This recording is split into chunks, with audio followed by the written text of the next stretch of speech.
yaitu Ma'rakatu An-Nahrawan, perang Nahrawan. Perang ini terjadi pada tahun 38 Hijriah. Berbeda dengan peperangan sebelumnya. Peperangan sebelumnya Ali bin Abi Thalib melawan para sahabat Nabi, perang yang tidak diinginkan. Tapi pada perang yang terakhir ini lawannya jelas, penjahat. Mereka adalah kaum Khawarij, ya.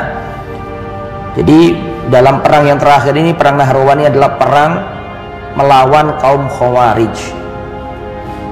Sebenarnya yang ada di Nahrawan itu sebenarnya pasukannya Ali bin Abi Thalib, karena mereka nggak setuju dengan keputusan yang diambil oleh Sayyiduna Ali bin Abi Thalib mengadakan perdamaian dengan Muawiyah dalam perang Siffin kemarin itu loh, ya. Maka mereka membuat front sendiri, nggak setuju dengan apa yang diputuskan oleh Sayyiduna Ali.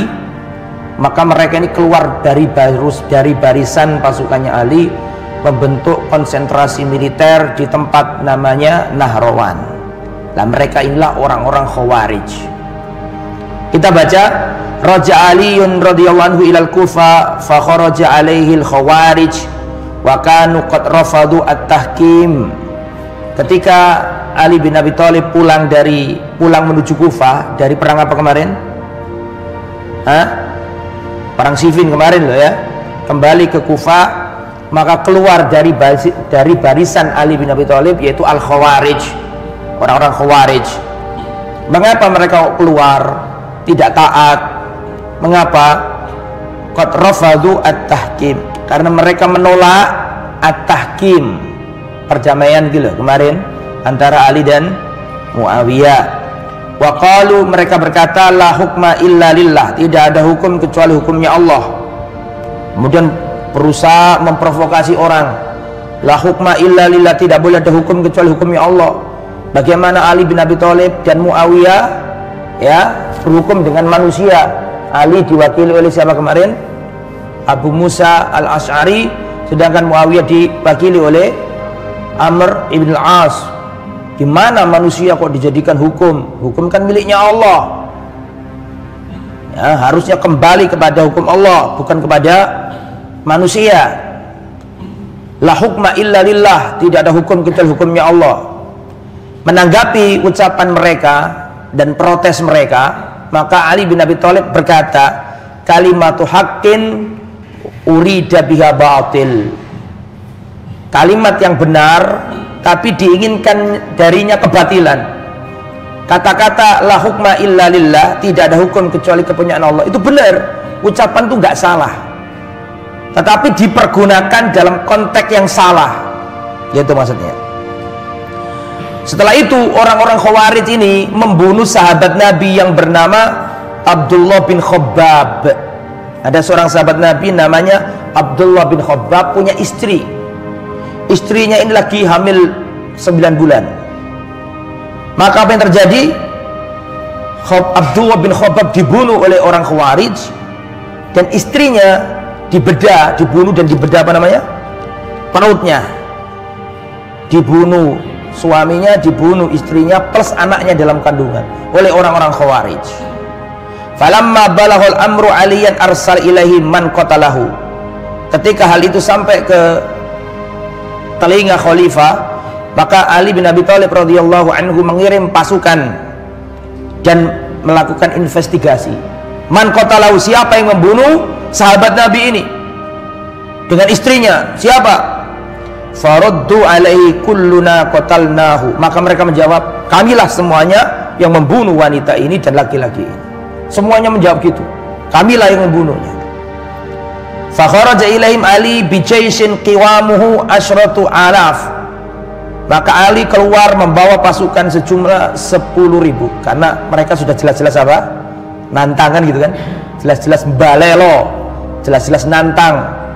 Maka ketika tahu jawabannya mereka seperti itu, Ali keluar membawa 10.000 pasukan. Faqatalahum fi Nahrawan, mereka diperangi Ali, dibunuh oleh Ali di tempat namanya An-Nahrawan. Lah tempat namanya An-Nahrawan itu tempat yang dijadikan basis militer oleh kelompok Khawarij tersebut. An Ubaidillah bin Iyad ibn Amr al-Qari qal, perhatikan, ja'a Abdullah ibn Shaddad fadakhala ala Aisyah. Datang seorang laki-laki bernama Abdullah bin Shaddad masuk ke Aisyah, sedangkan kami sedang duduk bersama Siti Aisyah ketika sekembalinya dari Irak. Sekembalinya dari Irak berarti dari perang apa? Perhatikan, kami sedang duduk-duduk bersama Ibunda Aisyah setelah, mohon maaf saya ulangi ya, fadakhala ala Aisyah wa nahnu ingda julusun marji'u minal Iraq layali kutila aliyun awbir. Perhatikan, jadi pada waktu itu kami beserta Aisyah duduk-duduk. Itu biasa. Kenapa? Karena Aisyah itu punya murid banyak dari kalangan para tabi'in. Jelas ya? Jadi bukan duduk-duduk ngobrol ngerumpi, bukan. Aisyah itu kan guru, punya periwayatan hadis. Jelas ya? Jadi kok gimana kok duduk-duduk? Maksudnya itu ngajari. Aisyah itu punya murid banyak, dan Aisyah ini termasuk satu-satunya istri Nabi yang membuka hijabnya di depan murid-muridnya karena persusuan. Maksudnya gimana Ustaz? Begini, Aisyah ini termasuk yang membolehkan ya bahwa non mahram pun bisa menjadi atau non mahram pun boleh membuka hijab kalau laki-laki itu diberi air susu atau kalau sepersusuan. Maksudnya begini, kok kayaknya bingung ya. Begini. Misalnya ada si A diajari Aisyah, kan nggak mahram toh? Betul apa enggak? Kan nggak boleh lihat wajahnya, nggak boleh berduaan, betul? Supaya bisa langsung diajari dan Aisyah supaya bisa membuka cadarnya, maka Aisyah menyuruh saudarinya, kan?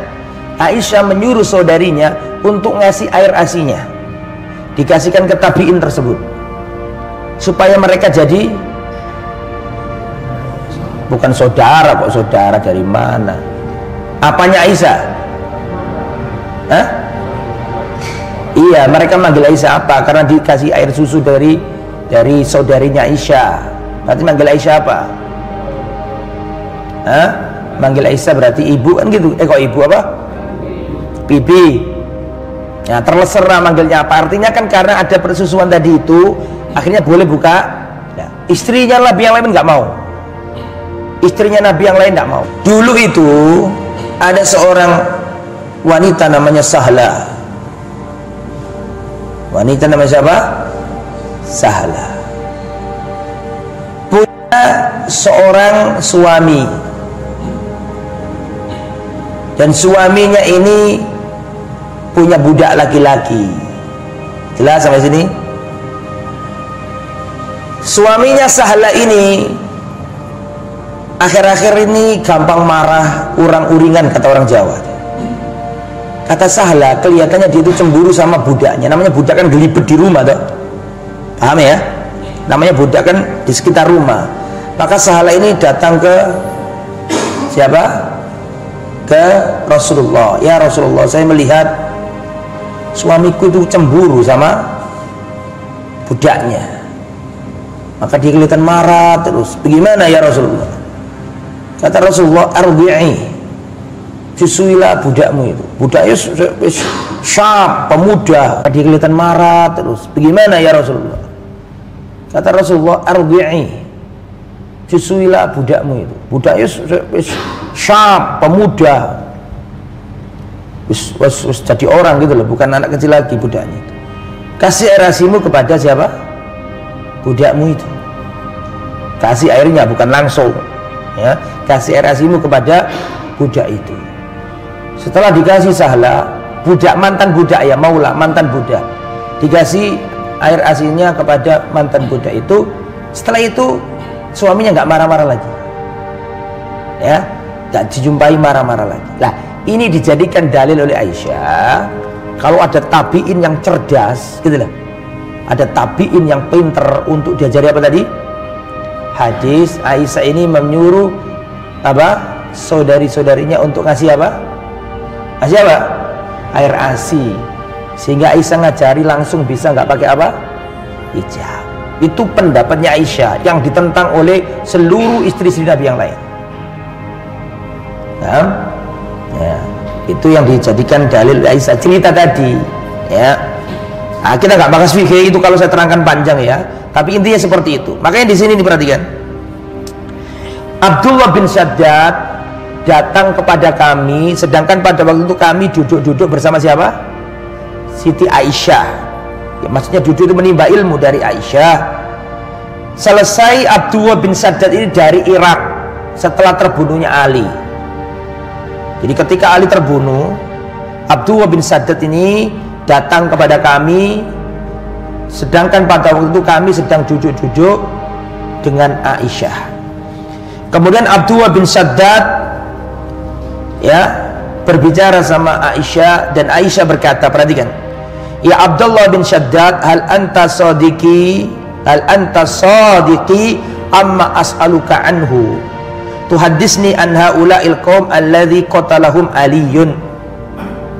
Ketika Ali terbunuh, Abdullah bin Shaddad datang ke Madinah menemui Aisyah, maka Aisyah berkata, wahai Abdullah bin Shaddad, apakah kamu akan jujur seandainya aku bertanya tentangmu? Seandainya aku bertanya kepadamu tentang kaum yang diperangi Ali dalam Nahrawan itu. Maka Abdullah bin Shaddad berkata, wa mali la asduquki, apa yang menghalangi saya untuk ya tidak jujur kepadamu? Artinya saya akan jujur, silakan ditanya saya tentang masalah itu. Fahadisni an qissatihim, kalau begitu tolong ceritakan kaum yang diperangi oleh Ali bin Abi Thalib itu. Maksudnya dalam perang apa itu? Nahrawan.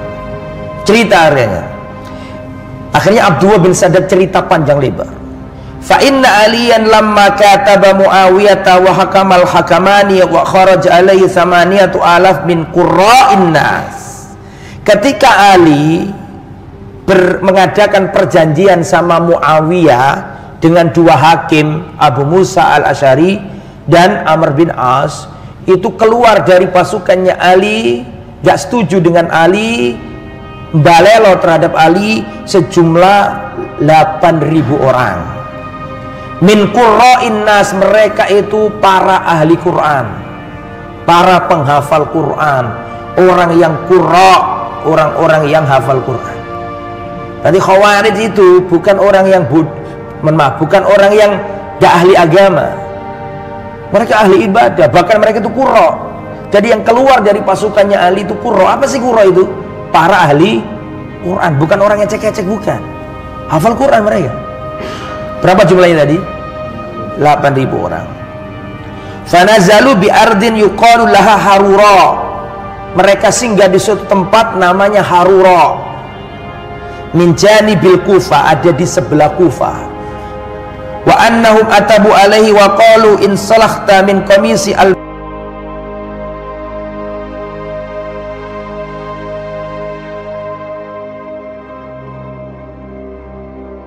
basakahullah wasmin sammakallah ta'ala bi thumman talaqta wa hakamta fi dinillahi rijala wala hukma illa lillah. Mereka memprotes Ali dan mengatakan, wahai Ali, engkau telah melepas baju kekhalifahan yang Allah kasihkan kepadamu, engkau telah menghapus nama yang Allah memberikan nama itu kepadamu. Jadi waktu perjanjian kemarin itu Ali nulis Ali bin Abi Thalib Khalifah Amirul Mukminin. Kata Muawiyah, stop, gak usah pakai Amirul Mukminin, gak usah pakai Khalifah, Ali bin Abi Thalib saja. Kan gitu kemarin kan. Nah, kenapa kamu kok mau seperti itu gitu loh? Dan kamu telah berhukum dengan seseorang. Kamu ngutus Amr bin siapa tadi? Abu Musa al-Asy'ari, dan Muawiyah mengutus seorang yang bernama Amr bin As.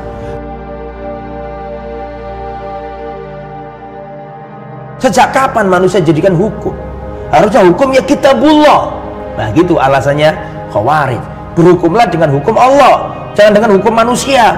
Wa man lam yahkum bima anzalallahu fa ulaika humul kafirun.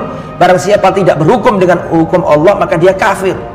Makanya Ali dikafirkan sama Khawarij, Ali dikafirkan Khawarij, Muawiyah dikafirkan Khawarij, Amr bin As juga dikafirkan. Karena apa? Karena berhukum dengan hukumnya manusia, tidak berhukum dengan hukum Allah. Akhirnya Ali bin Abi Thalib memanggil mereka, ya. Faqalu, ya, maka Ali bin Abi Thalib memanggil mereka, suruh masuk semuanya. Perhatikan. Falamma an balagha aliyan ma'atabu alaihi wa faraqahu alaihi amara muadzinan fa'adzana alla yadkhula ala amiril mu'minin illa rajulun qad hamala al-Qur'an. Maka Ali menyuruh mereka masuk, menyuruh petugas untuk menyuruh mereka masuk, dan gak boleh masuk kecuali orang yang membawa Al-Quran. Akhirnya di tempatnya Ali itu penuh sesak dengan mereka itu, orang Khawarij yang hafal Quran itu. Mereka masuk semuanya, diajak dialog sama Ali. Maka Ali bin Abi Thalib menyuruh seseorang untuk meletakkan mushaf imam, mushafnya khalifah, ditaruh di depan. Kemudian Ali berkata, ayyuhal mushaf hadisin nas, wahai mushaf Al-Quran, berbicaralah kepada manusia ini. Maka orang-orang Khawarij mengatakan, ya Amirul Mukminin, ma tas'alu anhu, innama huwa midadun min fi warakin. Wahai Amirul Mukminin, kenapa kamu bertanya kepada mushaf Al-Quran? Sesungguhnya itu adalah kertas dan tinta. Bagaimana engkau menyuruh dia berbicara? Kata Ali, katanya kalian minta dihukumi dengan Al-Quran. Emang Al-Quran bisa ngomong sendiri? Diajak argumen gitu loh. Kalian dari kemarin ngomong harus hukum Allah, harus hukum Allah, gak boleh hukum manusia, gak boleh. Siapa kemarin utusannya? Amr bin As satunya, Abu Musa al-Asy'ari, gak boleh manusia, harus Al-Quran, harus Al-Quran. Lah sudah, sekarang saya tanya Al-Qurannya ini, ayo Al-Quran ngomong sama manusia. Apakah Al-Quran bisa ngomong? Kan gak bisa, harus ada orang alim yang menjelaskan. Paham gak maksudnya? Ya, jadi Al-Quran pun maksudnya itu ada orang alim yang menjelaskan, gitu maksudnya Ali ini. Kalian gak setuju ketika aku mengutus Abu Musa al-Asy'ari dan Muawiyah mengutus Amr bin As untuk berdamai. Kalian gak setuju dengan alasan kami tidak berhukum dengan hukum Allah tapi hukum manusia. Oke, sekarang perhatikan firman Allah, karena orang Khawarij itu hafal Quran tapi gak paham. Maka kata Khalifah Ali bin Abi Thalib, oke, sekarang coba kalian melarang kami, melarang aku untuk berhukum dengan siapa tadi? Muawiyah, siapa namanya? Astagfirullah, Abu Musa al-Asy'ari dan Amr bin As dalam urusan darah-darah kaum muslimin. Padahal di Al-Quran diterangkan, perhatikan wahai orang-orang Khawarij, wa in khiftum shiqaqa bainihima fab'athu hakaman min ahlihi wa hakaman min ahliha. Kalau kalian takutkan shiqaq, permusuhan, ya, di antara suami istri, ya, perhatikan di dalam Al-Quran dikatakan, kalau kalian takut shiqaq, permusuhan di antara suami istri, maka fab'athu hakaman min ahlihi wa hakaman min ahliha, utuslah hakim dari pihak laki-laki dan hakim dari pihak wanita. Suami istri itu loh Pak, kalau cekcok gak berhenti-berhenti, menurut Islam di antara solusinya adalah fab'athu hakaman min ahlihi wa hakaman min ahliha. Kan gitu ya, harus ada hakim mediator atau mediasi dari pihak laki-laki dan hakim atau mediator dari pihak apa? Perempuan. Perhatikan kata Ali bin Abi Thalib, ini dalam urusan rumah tangga. Kalau dalam urusan rumah tangga saja boleh ada hakim dari pihak laki-laki, ada hakim dari pihak perempuan untuk bernegosiasi mencari kemaslahatan, padahal ini cuma urusan rumah tangga. Lah bagaimana dengan urusan darah-darah kaum muslimin? Harusnya lebih boleh. Antum paham maksudnya? Segi pendilalannya itu. Jadi seperti itu. Kemudian kalian memprotes aku karena aku dalam perjanjian kemarin menghapus nama khalifah, itu kalian jadi permasalahan dan kalian jadikan alasan untuk memberontak kepada aku. Gara-gara aku menghapus nama khalifah, saya jelaskan, dengarkan wahai orang-orang Khawarij. Waktu Sulhul Hudaybiyah, perjanjian orang kafir dengan orang Islam di zaman Rasulullah, itu yang menjadi juru tulisnya Rasulullah aku, kata Ali. Pada waktu itu Rasulullah nyuruh aku nulis, uktub wahai Ali, tulislah wahai Ali, Bismillahirrahmanirrahim. Tahu nggak ketika aku nulis Bismillahirrahmanirrahim itu, apa kata orang kafir? Stop, jangan tulis Bismillahirrahmanirrahim. Kami orang kafir Quraisy nggak ngerti siapa itu Ar-Rahman, siapa itu Ar-Rahim. Hapus, tulis saja Bismikallahumma. Masih ingat nggak? Kisah dulu saya jerangkan di sini 5 tahun yang lalu, 4 tahun yang lalu mungkin. Waktu apa namanya Sirah Nabawi, ya kan?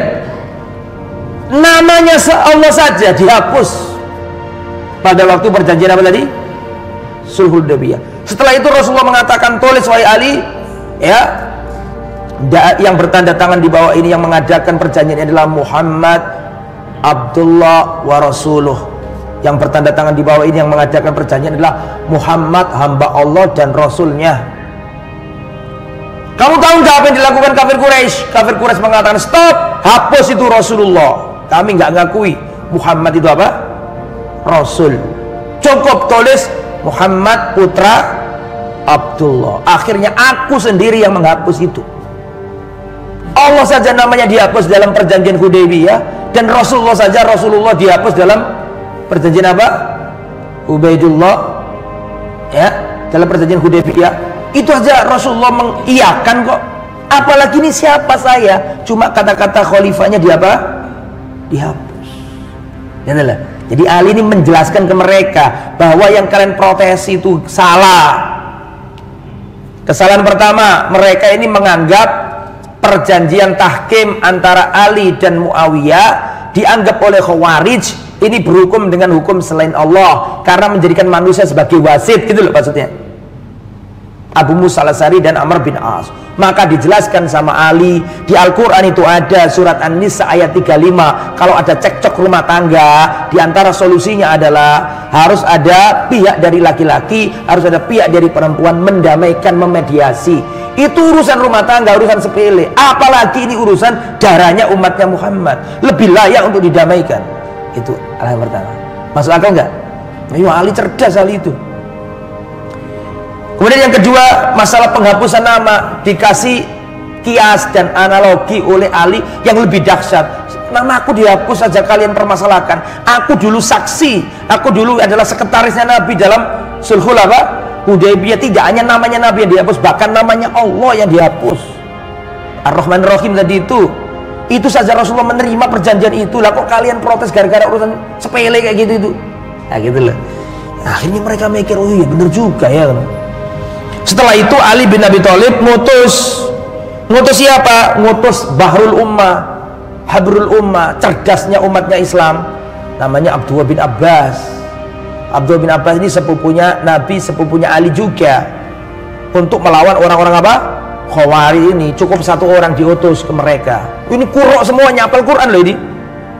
Kebanyakan di antara mereka. Jumlahnya berapa tadi? 8.000 orang. Oh, bukan orang bodoh. Nah gitu kan. Maka dijelaskan oleh Ali bin Abi Thalib, oleh siapa tadi? Abdullah bin Abbas. Setelah dijelaskan, rujuk, ada yang rujuk dari pemikiran Khawarij ini. Rujuk faraja minhum 4,000 kulluhum taib. Tobat dari 8.000 orang, yang tobat 4.000 orang. Sehingga tobat biro berarti? Setengahnya ya, 50%-nya. Ya, tobat 4.000 orang, semuanya tobat. Diantaranya adalah Ibnul Aqwa, menawab Ibnul Qawwa, hatta adkhalahum ala aliyin al-Kufa. Faba'ath aliyun ila baqiyatihim, maka di Ali bin Abi Thalib pengutus untuk sebagian yang belum tobat-tobat itu dikirimi sama Ali. Ya, tapi mereka tidak mau, bahkan mereka menumpahkan darah. Berarti mereka ini memang mengajak perang. Akhirnya Ali bin Abi Thalib ya memimpin pasukan ya untuk menghantam mereka di tempat namanya apa tadi? Nahrawan. Dihabis sama Ali, ludes mereka, habis-habisnya. Kemudian ikhwatal iman yang dirahmati oleh Allah Subhanahu wa taala, qad ra'aitu wa kumtu ma'alin wa alaihi fil qatla. Nah, ini masih cerita. Ceritanya siapa tadi? Abdullah bin Shaddad tadi yang saya katakan, ada seorang laki-laki datang ke Aisyah setelah terbunuhnya siapa? Ali bin Abi Thalib. Datang ke Madinah, ketemu Aisyah, kata Aisyah, wahai Abdullah bin Shaddad, kalau aku bertanya kepadamu apakah kamu jujur? Apa yang menghalangi saya untuk tidak jujur? Untuk jujur. Akhirnya kata Aisyah, tolong ceritakan kepadaku tentang perang apa tadi? Nahrawan. Jadi yang saya ceritakan dari A sampai Z tadi, ceritanya siapa? Abdullah bin Shaddad. Bercerita ke siapa? Ke Aisyah. Nah, kemudian semakin merajalela, namanya siapa tadi? Khawarij ini membunuh, menumpahkan darah karena mengkafirkan. Karena kalau sudah mengkafirkan orang, itu konsekuensi dari pengkafiran itu adalah menghalalkan apa? Darah, menghalalkan harta. Akhirnya membuat keonaran di daerah Nahrawan itu. Maka Ali bin Abi Thalib radhiyallahu anhu mendatangkan pasukan dan menghantam mereka, ludes, hancur mereka. Ya. Kemudian setelah itu Ali bin Abi Thalib radhiyallahu anhu ya melihat di antara siapa saja yang terbunuh dalam perang itu. Karena Ali itu, Pak, perhatikan. Karena Ali bin Abi Thalib itu mendapat ucapan dari Nabi. Mendapat apa? Ucapan dari Nabi. Kata Nabi, nanti di perang Nahrawan itu di antara yang terbunuh adalah Dzusudayah, orang yang punya payudara. Laki-laki padahal. Laki-laki padahal. Dan Rasulullah pernah mengatakan nanti di antara dua kaum muslimin bertikai. Perhatikan ya, saya ulangi ya. Ada hadisnya Nabi, nanti di antara dua kaum muslimin yang bertikai, nanti keluarlah orang Khawarij. Nah, dua orang bertikai ini ternyata maksudnya adalah Ali melawan Muawiyah. Di antara kaum muslimin bertikai ini muncullah kelompok Khawarij. Kata Rasulullah, perhatikan, kata Rasulullah, yang berhasil membasmi Khawarij adalah salah satu di antara dua golongan yang paling dekat dengan kebenaran. Bingung kan tuh? Saya ulangi ya, kata Rasulullah, nanti dua kaum muslimin akan bertikai. Ketika dua kaum muslimin bertikai itu akan muncul kelompok Khawarij. Yang berhasil membasmi kelompok Khawarij adalah salah satu di antara dua kelompok yang bertikai itu yang paling dekat dengan kebenaran. Jelas kan? Nah, ketika Ali membasmi Khawarij, dan Nabi melanjutkan, di antara orang Khawarij yang terbunuh nanti itu ada Dzusudayah yang punya payudara, ada laki-laki orangnya. Nah, Ali kan penasaran kan itu kan. Setelah perang selesai dicari sama Ali, mana Dzusudayah ini. Ternyata ketemu.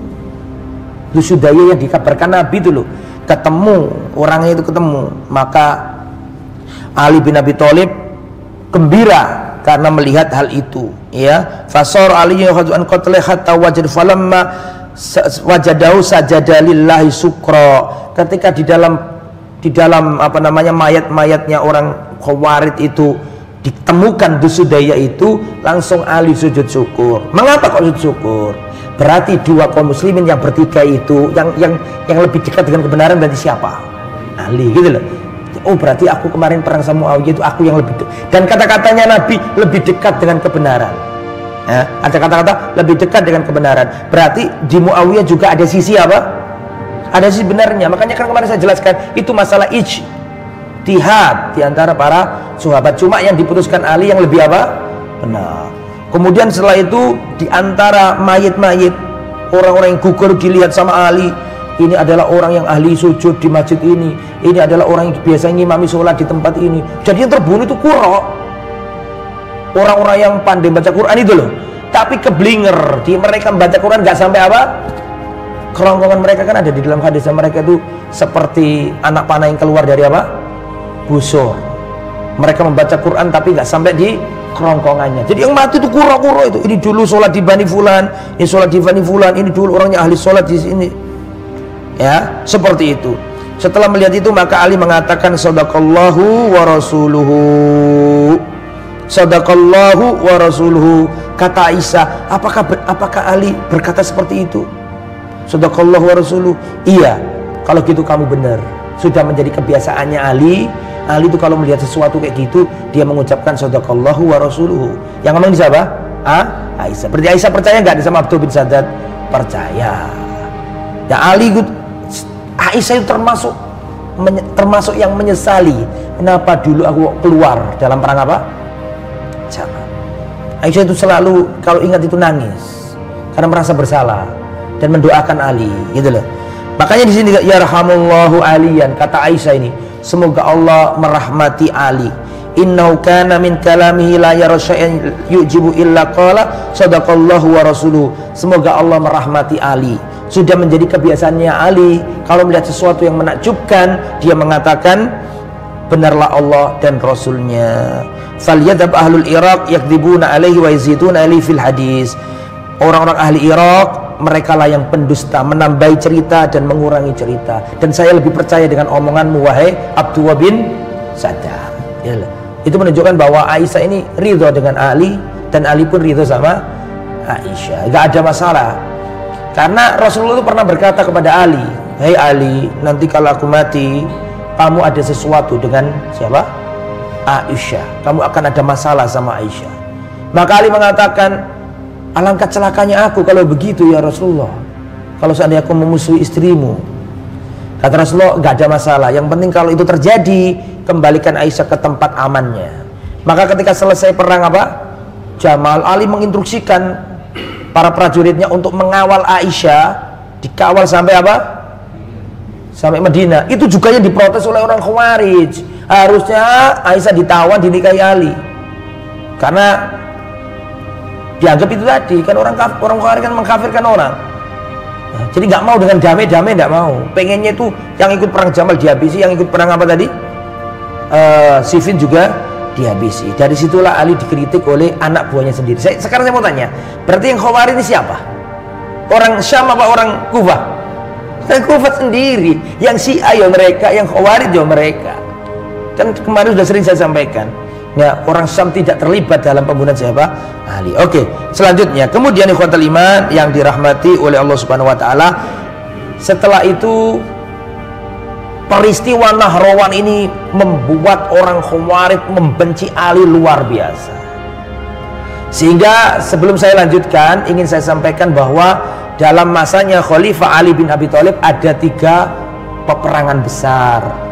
Perang pertama namanya perang apa? Perang Jamal antara Ali bin Abi Thalib dengan Aisyah, Tolha, Zubair dan pengikutnya.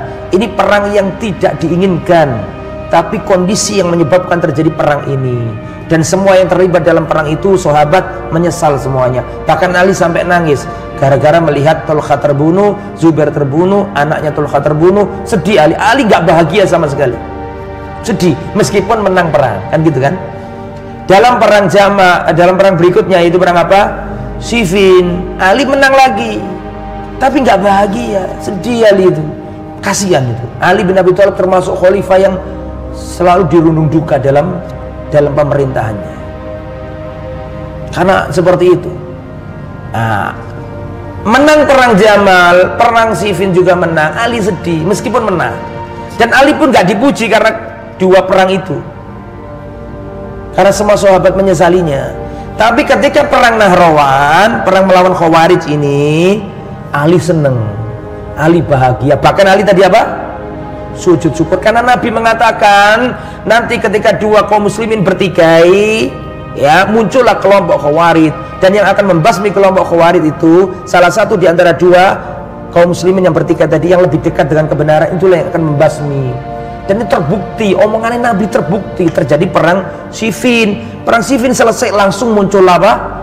Khawarij. Dan yang berhasil menumpas Khawarij tadi adalah Ali. Makanya Ali mencari tandanya tadi. Ada siapa tadi? Dus Sudaya, orang yang punya apa tadi? Payudara. Itu cari Ali, ketemu, langsung Ali sujud syukur.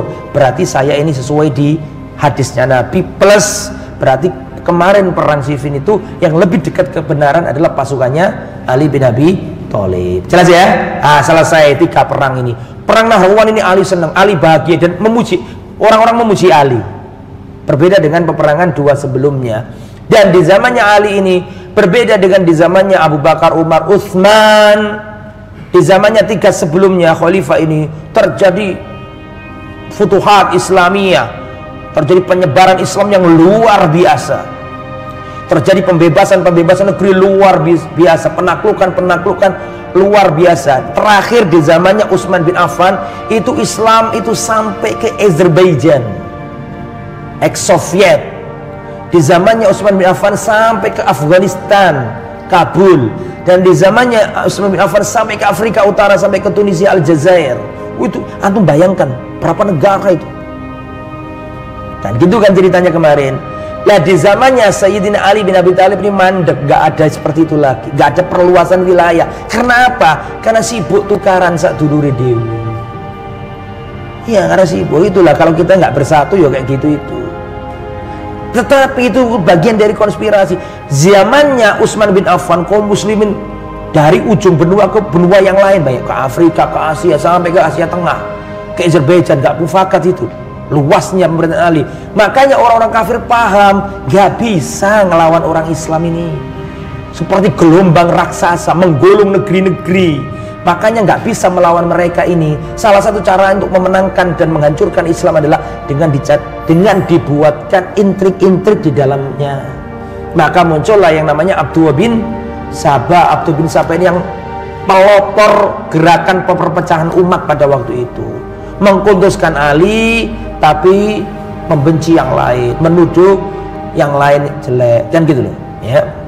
Jadi itulah yang menyebabkan apa namanya dipakai suruh pakai itu Pak Udin, semuanya pakai, nggak pakai diri.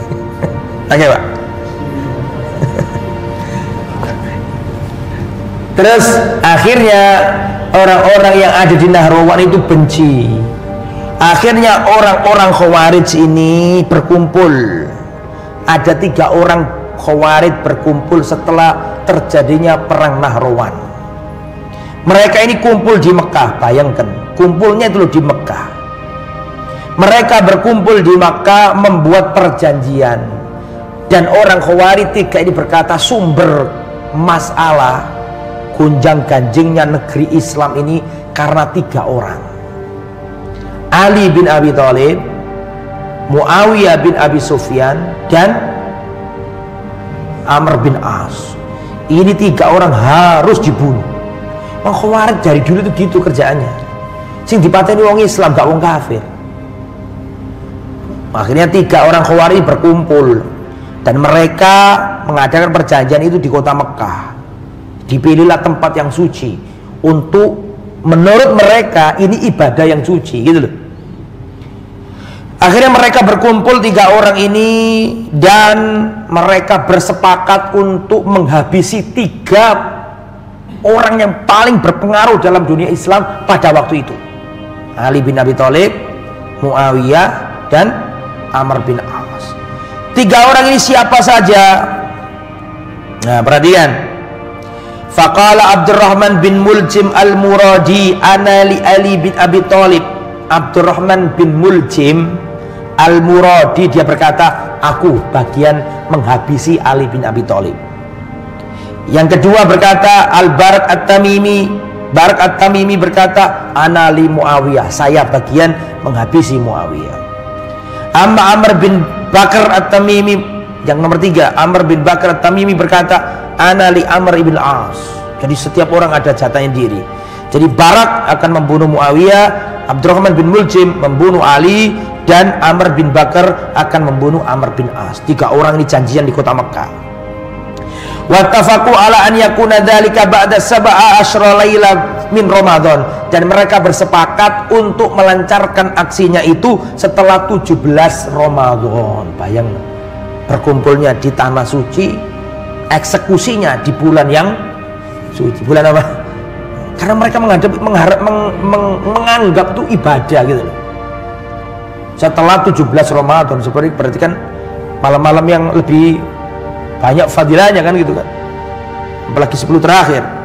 Maka berangkatlah 3 orang ini. Abdurrahman bin Muljim berangkat ke Kufah, tujuannya untuk membunuh Sayyiduna Ali.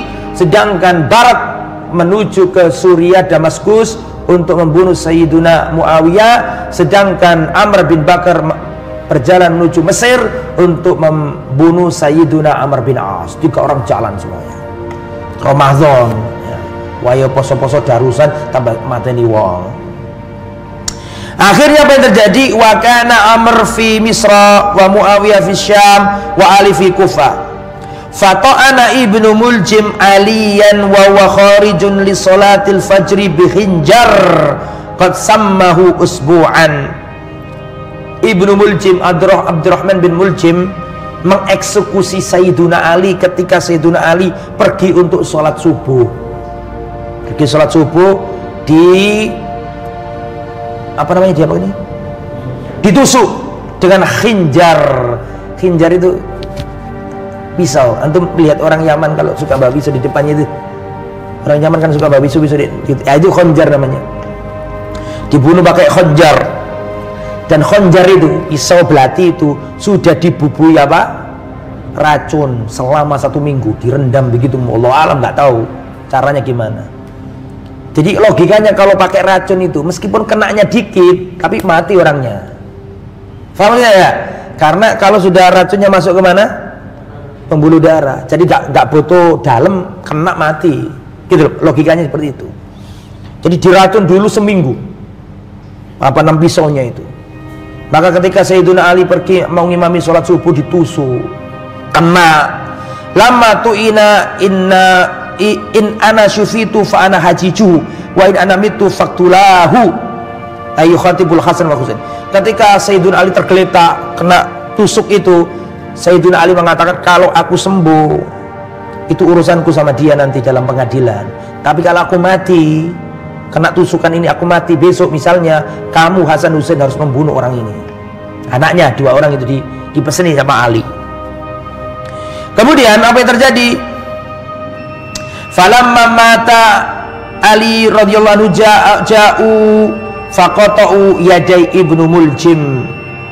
Ketika Sayyiduna Ali bin Abi Thalib tidak tertolong karena dikasih apa?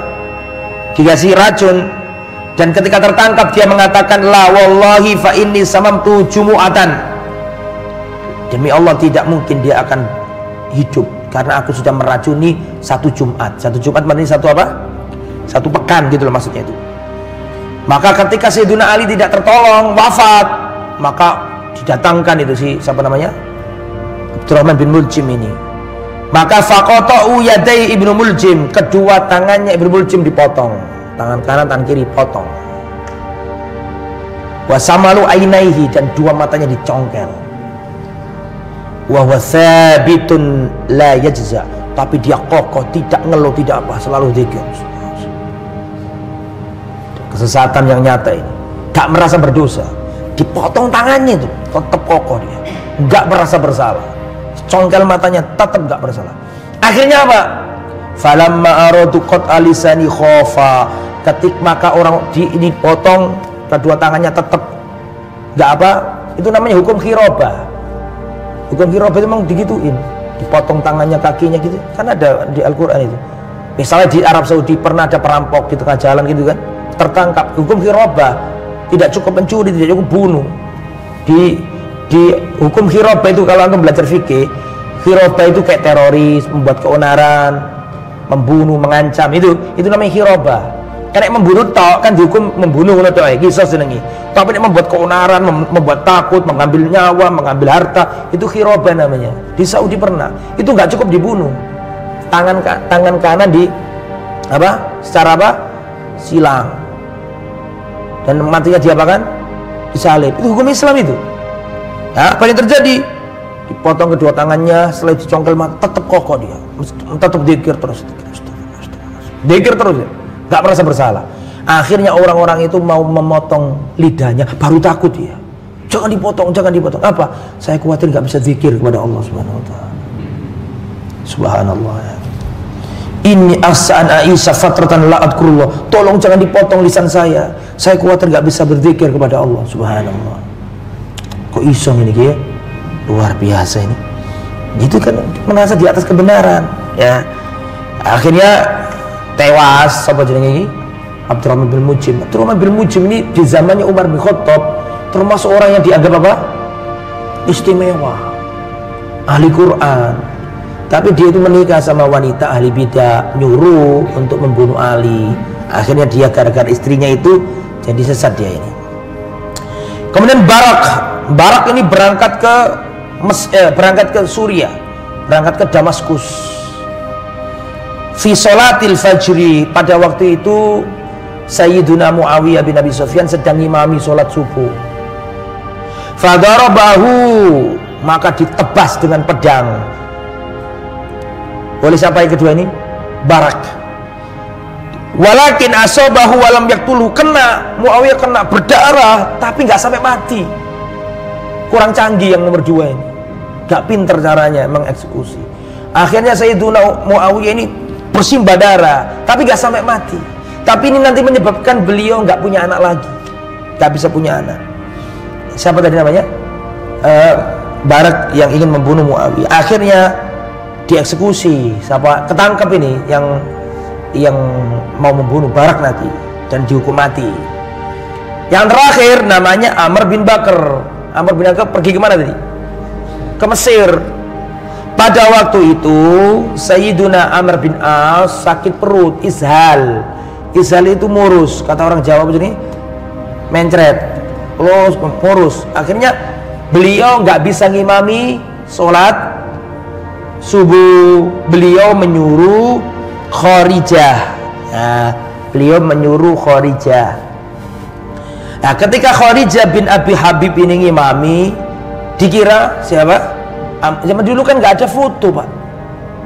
Zaman saya nggak ngerti, sebelum membunuh kayak 30 SPK itu, sebelum menculik jenderal kan lihat fotonya dulu kan gitu kan. Nah, zaman dulu nggak ada foto. Kalau nggak pernah ketemu Muawiyah nggak kenal Muawiyah. Kalau nggak pernah ketemu Amr bin As juga nggak kenal Amr bin As, kan gitu kan.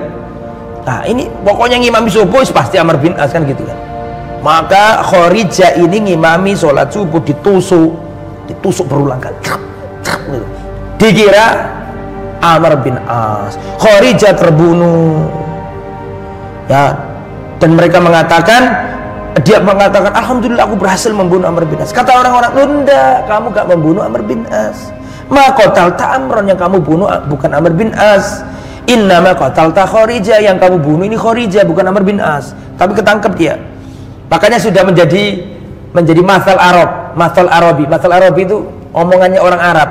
Aradtu amran wa aradallahu Kharijah. Aku ingin membunuh Amr, tapi Allah menghendaki Kharijah. Seperti orang yang berusaha semaksimal mungkin ingin menggapai A, tapi nggak dapat A, dapatnya malah B. Maka orang Arab biasa ngomong gitu. Aradtu amran wa aradallahu Kharijah. Aku pengen Amr, tapi Allah pengen Kharijah. Menjadi perumpamaan orang Arab. Fakutilah, akhirnya dibunuh. Jadi tiga-tiganya mati itu akhirnya.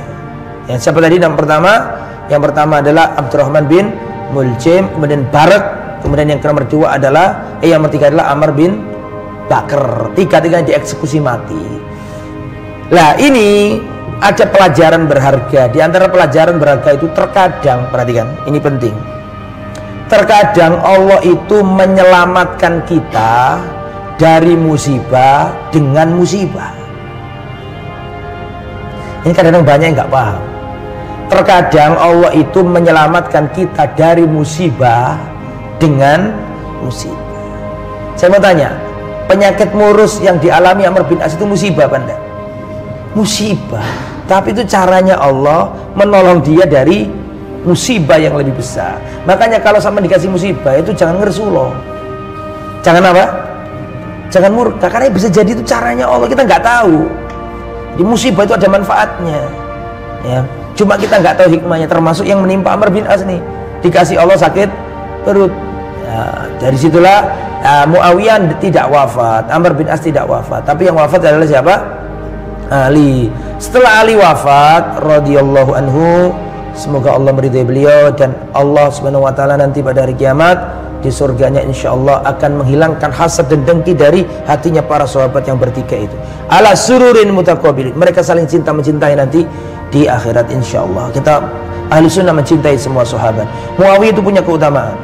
Jangan dikira nggak punya keutamaan. Banyak orang benci sama Muawiyah. Bahkan yang ngaku sunni pun banyak benci karena nggak belajar. Muawiyah itu banyak keutamaannya. Muawiyah itu katibul wahyi, pencatat wahyu. Kalau ada wahyu turun, ya setelah disampaikan ke para sahabat, Rasulullah manggil Muawiyah, tulis Muawiyah. Apakah mungkin Rasulullah itu mempercayakan urusan wahyu kepada orang yang jahat? Wahyu loh, itu dihilangi satu huruf, fatal hukumnya beda. Untuk maksudnya turun ayat Al-Quran, terus misalnya Muawiyah itu curang, dikurangi 2 huruf, berubah nggak maknanya? Berubah. Kalau Rasulullah saja percaya sama Muawiyah dalam urusan apa? Wahyu, masa kita nggak percaya sama beliau? Nggak mungkin Rasulullah membleset ketika mempercayai orang, nggak mungkin. Dan Rasulullah itu pernah, saya ceritakan sedikit ya tentang Muawiyah. Biar kalau Ali jelas, Ali sama Muawiyah jangan dibandingkan, Ali lebih utama, itu nggak usah dibahas lagi. Cuma banyak orang yang merendahkan siapa? Muawiyah. Ini perlu dicerdaskan orang-orang yang nggak paham itu. Rasulullah pernah tidur, bangun-bangun senyum Rasulullah. Tidur, bangun-bangun senyum. Di situ ada Ummu Haram binti Milhan, ada seorang wanita namanya Ummu Haram binti Milhan. Ketika Rasul tidur, bangun-bangun tersenyum, ditanya sama Ummu Haram binti Milhan, "Ya Rasulullah, ma'adhakaka, apa yang buatmu tawa ya Rasulullah?"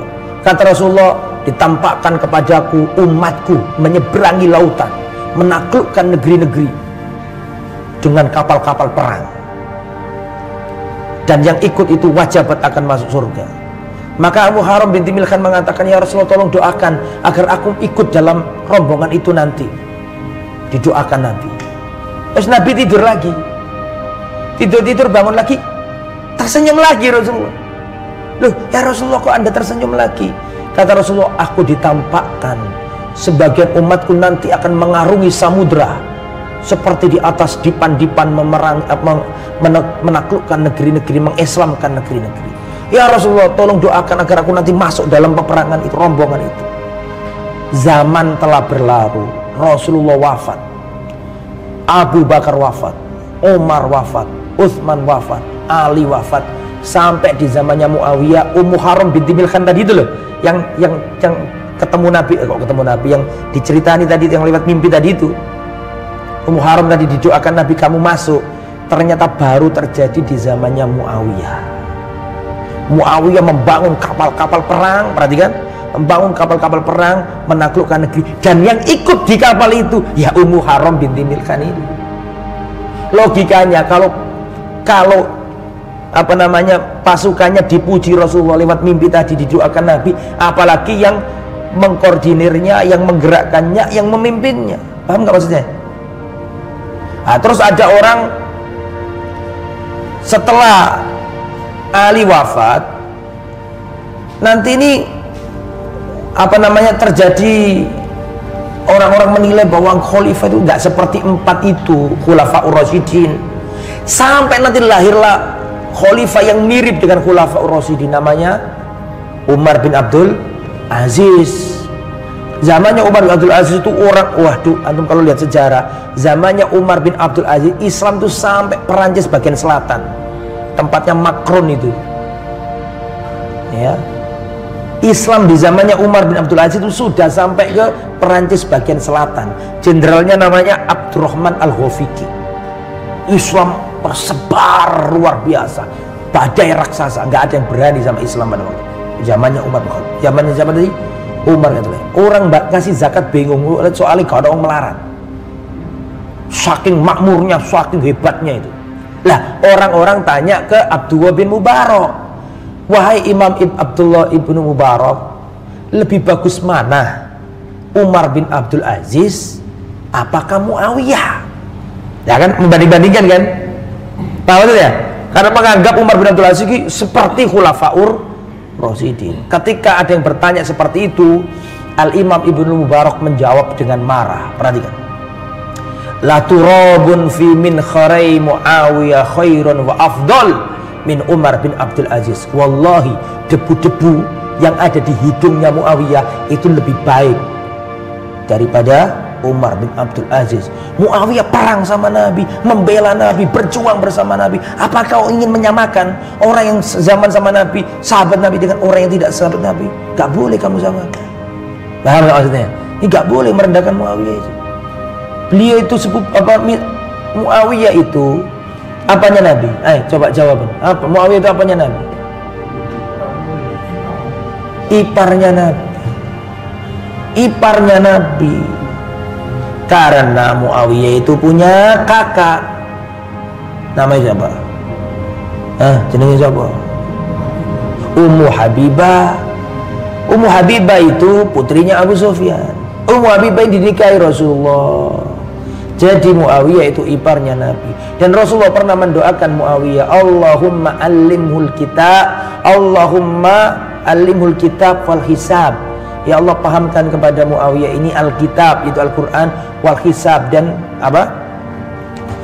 Dan Muawiyah itu adalah seorang politikus, seorang negarawan. Memang Bani Abdus Syams, Bani Umayyah itu memang terkenal seperti itu. Sejak zamannya Rasulullah, keluarga Bani Umayyah itu sering dijadikan pos-pos penting di dalam negara Islam. Memang orangnya. Makanya nanti ketika Muawiyah jadi khalifah, setelah Ali ini wafat, yang jadi khalifah siapa? Al-Hasan. Al-Hasan ini wis daripada tukaran terus, daripada pertumpahan darah terus, aku ngalah saja. Makanya Hasan ini melengsarkan dirinya, legowo, wis dikasihkan Muawiyah kekhalifahan itu. Dan itu sudah diwartakan Rasulullah. Rasulullah pernah naik mimbar, Rasulullah berkata di depan para sahabat, sesungguhnya anakku ini, maksudnya anak siapa? Sesungguhnya anakku, cucuku ini nanti akan mendamaikan di antara dua kaum muslimin yang apa? Yang bertikai. Makanya di zamannya Hasan itu, beliau mendamaikan dua kaum muslimin ini yang bertikai ini. Sehingga pada zaman itu dijuluki Amul apa? Amul Jam'i, hari bersatu. Tahunnya Hasan dijuluki, sudah nggak ada faksi-faksi, sudah nggak ada faksi-faksi.